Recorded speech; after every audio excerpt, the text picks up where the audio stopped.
Cabaré. Eduardo Costa e Leonardo.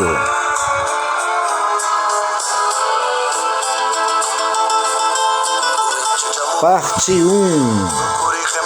O começo.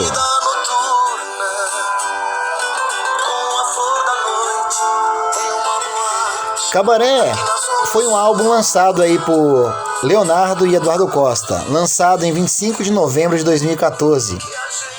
O objetivo desse álbum era fazer releituras de clássicos sertanejos conhecido pelo povo que curte muito a canção de diversos lugares de onde vêm as coisas do cabaré. Daí o nome do disco. A primeira parte do disco contou com músicas de sucesso como Seu Amor Ainda É Tudo, canção composta por Moacir Franco, interpretada por João Mineiro e Marciano. Também Ainda Ontem Chorei de Saudade, canção de Moacir Franco, sucesso nas vozes de João Mineiro e Marciano.